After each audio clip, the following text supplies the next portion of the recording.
Hello everyone, first of all good evening to all of you. So welcome back to my YouTube channel. आज इस video के अंदर हम बात करेंगे इंडियन कॉन्स्टिट्यूशन के पार्ट सेकंड के बारे में। इसमें अगेन हम इंपॉर्टेंट एमसीक्यूज को डिस्कस करेंगे जो कि आपके एग्जाम पॉइंट ऑफ व्यू से काफ़ी इंपॉर्टेंट रहने वाले हैं। अगर आप जेकेपी कांस्टेबल एग्जाम की तैयारी कर रहे हैं तो ये वीडियो जो है काफ़ी इंपॉर्टेंट आपके लिए रहने वाला है। अगर हम बात करें तो आज के दिन की बात करें तो कुछ ही दिनों में आपका एग्जाम जो है कंडक्ट किया जाएगा। जितने भी बच्चों ने पहले थ्योरी को अच्छे तरीके से किया है, आप इन क्वेश्चंस को कीजिए और डेफिनेटली क्वेश्चन एग्जाम में आपको देखने को मिलेंगी। सो स्टार्ट करते हैं वीडियो। इससे पहले हमने क्वेश्चंस को डिस्कस किया था, 15 क्वेश्चन किए थे। आज का जो हमारा वीडियो रहेगा वो 15 क्वेश्चन से आगे हम डिस्कस करेंगे। अगर आपने अच्छे तरीके से थ्योरी की प्रैक्टिस की है तो आप वीडियो को पास कर सकते हैं, पास करके अपना राइट आंसर जो है बता सकते हैं। अगेन हम 15 क्वेश्चन को डिस्कस करेंगे।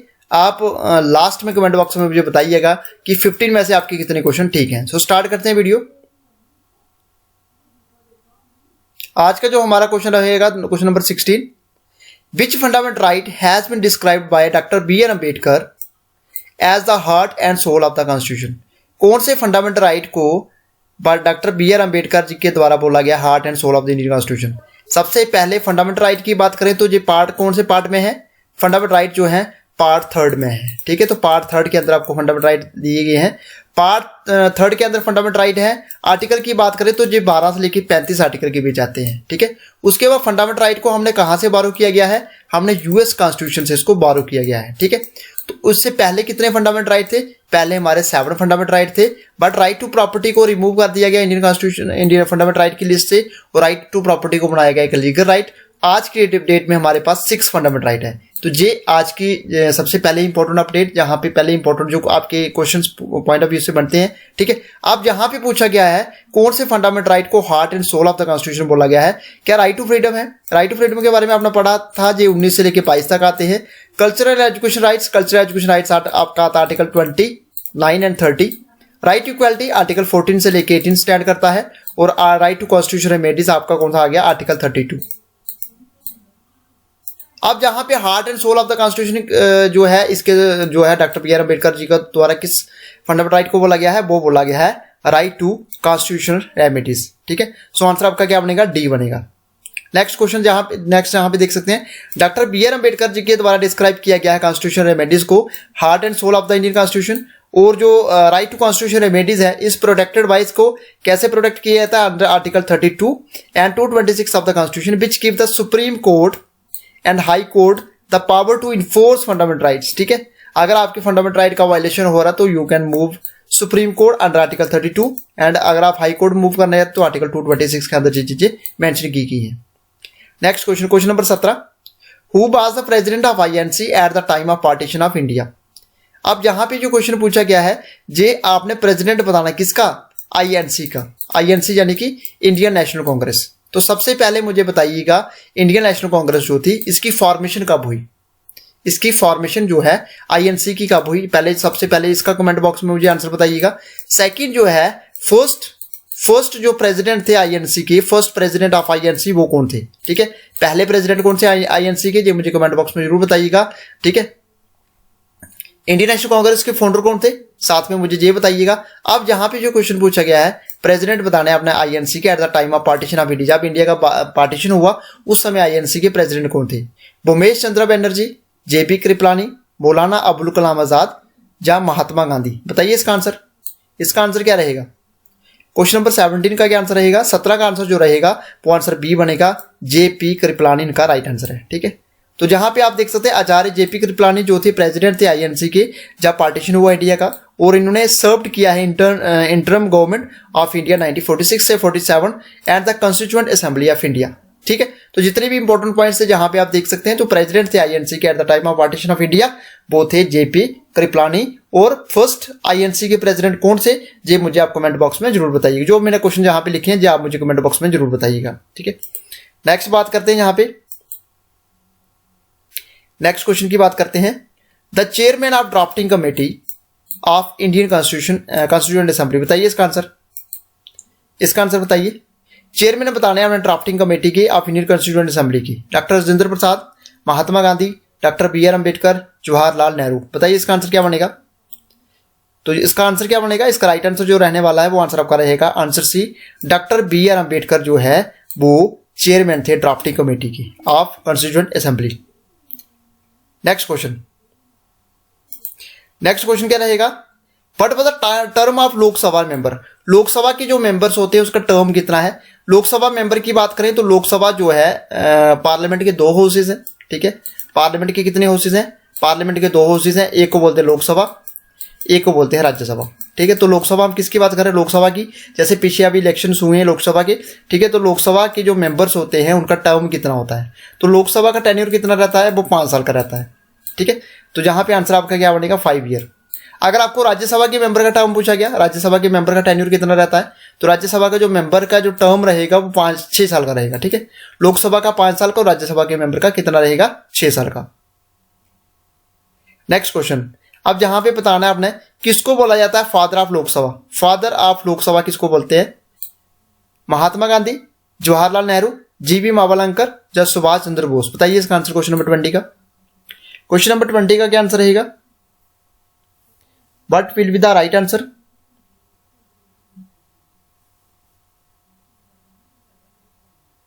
इसका क्या आंसर रहेगा, क्वेश्चन नंबर 20 का अगर बात करें तो इसका आंसर जो बनेगा वो आंसर आपका बनेगा जीवी मावलंकर। अब सबसे पहला क्वेश्चन, फर्स्ट क्वेश्चन जहां पे पहला क्वेश्चन जहां पे मैं आपको जहां पे दूंगा, फर्स्ट स्पीकर बताओ लोकसभा की, पहले स्पीकर लोकसभा की, फर्स्ट स्पीकर। और सेकंड में अभी करंट स्पीकर, करंट में अभी लोकसभा के कौन से स्पीकर हैं और कौन से नंबर वाले स्पीकर हैं, ये मुझे आप बताइएगा। लोकसभा के करंट में कौन से स्पीकर हैं उनका नाम बताइएगा, कौन से नंबर वाले स्पीकर हैं ये मुझे बताइएगा, और साथ में फर्स्ट लोकसभा के स्पीकर कौन थे, ठीक है। तो जीवी मावलंकर इसका राइट आंसर है, फादर ऑफ लोकसभा बोलते हैं जीवी मावलंकर को। नेक्स्ट क्वेश्चन, जो टीपीएसपी है इसको अडॉप्ट किया गया है कौन से कॉन्स्टिट्यूशन से, यानी कि कौन सी कंट्री के कॉन्स्टिट्यूशन से इसको अडॉप्ट किया गया है, यूएस कॉन्स्टिट्यूशन से, रशियन कॉन्स्टिट्यूशन से, ब्रिटिश कॉन्स्टिट्यूशन से या आयरिश कॉन्स्टिट्यूशन से। बताइए इसका आंसर। अगर हम बात करें डीपीएसपी की तो डीपीएसपी जो है हमारे कॉन्स्टिट्यूशन के कितने पार्ट हैं, 25 पार्ट हैं। हमारे कॉन्स्टिट्यूशन के कौन से पार्ट में डीपीएसपी बताया गया है, पार्ट 4 के बारे में। डीपीएसपी जो है आर्टिकल स्टार्ट करता है आर्टिकल 36 से लेके 51 के बीच, ठीक है। जहां से थोड़ी सी इंपॉर्टेंट चीज आप जहां पे देख सकते हैं। आप बताइए जहां पे डीपीएसपी को, directive principle of state policy को, हमने किस कंट्री की कॉन्स्टिट्यूशन से बारो किया गया है। So your answer will be that is answer D, Irish constitution से, ठीक है। जहां पे आंसर क्या बनेगा, Irish constitution. Next question, father of Indian constitution किसको बोलते हैं। महात्मा गांधी जी को बोलते हैं, डॉक्टर बी आर अम्बेडकर जी को, डॉक्टर राजेंद्र प्रसाद जी को, जहां पंडित जवाहरलाल नेहरू जी को। बताइए इसका आंसर। क्वेश्चन नंबर 22 का आंसर बताइए। 22 का क्या आंसर रहेगा। सो जितने भी बच्चों का आंसर जहां पे आंसर बी आ रहा है, डॉक्टर बी आर अम्बेडकर, बिल्कुल राइट आंसर है, ठीक है। तो डॉक्टर बी आर अम्बेडकर इसका राइट आंसर है। Who is known as the father of Indian constitution, so answer रहेगा आपका doctor B R Ambedkar. Next question, जहां पे क्वेश्चन पूछा गया है how many members were there in the drafting committee. Drafting committee में कितने मेंबर थे, 5 थे, 6 थे, 7 थे या 8 थे। बताइए इसका आंसर। क्वेश्चन नंबर 23 का आंसर बताइए, कितने मेंबर थे ड्राफ्टिंग कमेटी के। सो ड्राफ्टिंग कमेटी के जो मेंबर थे वो थे 7। कितने थे, 7 मेंबर। अब आपको पता होना चाहिए, सबसे आपने नाम सबके याद रखने हैं, कमेटी के मेंबर्स होंगे, ठीक है। डॉक्टर बी आर अम्बेडकर की बात करें तो जो चेयरमैन थे कमेटी के सबसे पहले, ठीक है।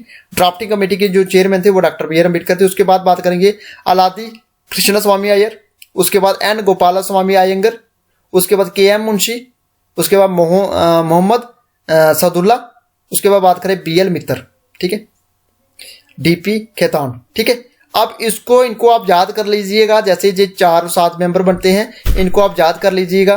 तो इसमें से अगर हम बात करें तो 7 मेंबर थे, 7 मेंबर के जहां पे नाम क्लियरली मेंशन किए गए हैं, ठीक है। तो इनके नाम जरूर याद रखिएगा, एग्जाम में क्वेश्चन पूछा जाता है कि इसमें से कौन सा मेंबर नहीं है ड्राफ्टिंग कमेटी का। तो इनको अगर आप अच्छे तरीके से इसको देखोगे तो आपके एग्जाम पॉइंट ऑफ व्यू में जो क्वेश्चन आएंगे उसको आप अच्छे तरीके से कवर कर पाओगे।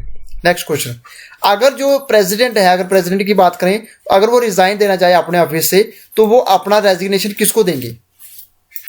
तो अगर देश के राष्ट्रपति चाहते हैं, वो रिजाइन देना चाहते हैं, तो वो अपना जो रेजिग्नेशन है, एड्रेस है, रेजिग्नेशन जो है किसको देंगे। क्या वो चीफ जस्टिस ऑफ इंडिया को देंगे, प्रेसिडेंट ऑफ इंडिया को, प्राइम मिनिस्टर ऑफ इंडिया को, जो वाइस प्रेसिडेंट ऑफ इंडिया। क्या रहेगा इसका आंसर। क्वेश्चन नंबर 24 का क्या आंसर रहेगा। सो 24 का जो आंसर रहने वाला है वो आंसर आपका बनेगा डी। हमेशा से ये क्वेश्चन एग्जाम में पूछा जाता है और इसको आप माइंड में रखिएगा। कॉन्स्टिट्यूशन, इंडियन कॉन्स्टिट्यूशन के रिलेटेड ये क्वेश्चन एग्जाम में बहुत बार पूछे जाते हैं कि अगर प्रेसिडेंट चाहें तो वो अपना रेजिग्नेशन लेटर किसको देंगे, वो देंगे वाइस प्रेसिडेंट को।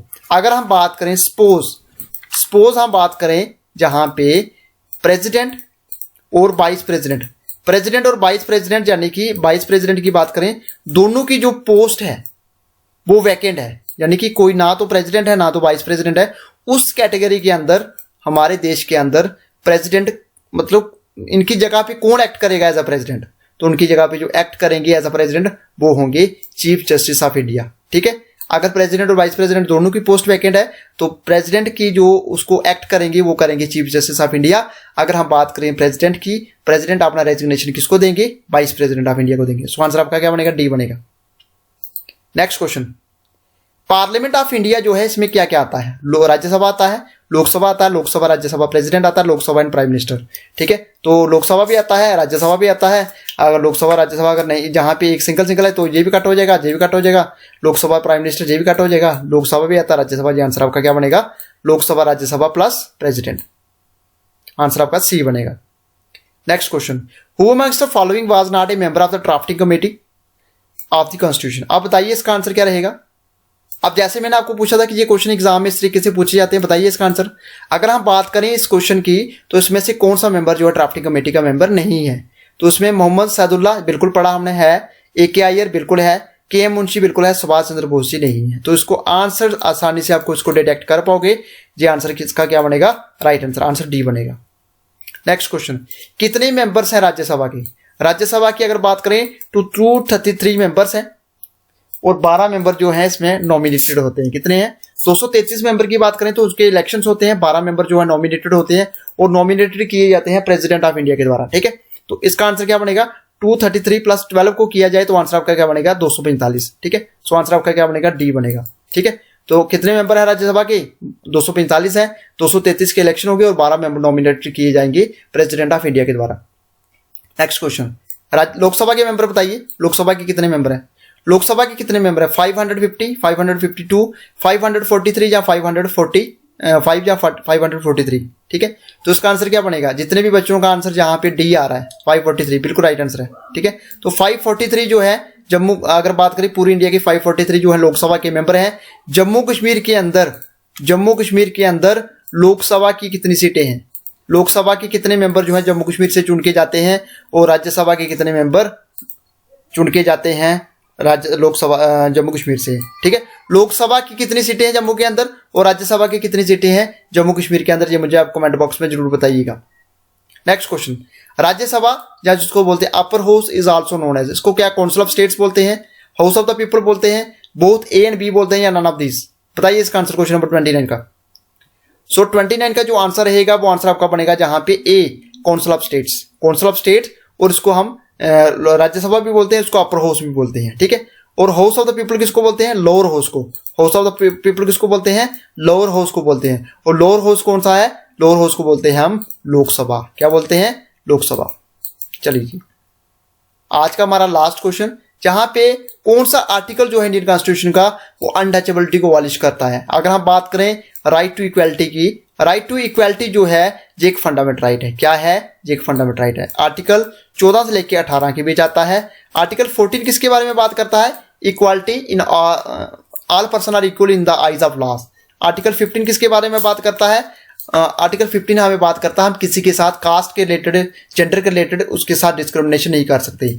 आर्टिकल 16 किसके बारे में बात करता है, equality of matters in equality of opportunity in matter of public employment, यानी कि जॉब के बारे में बात करता है।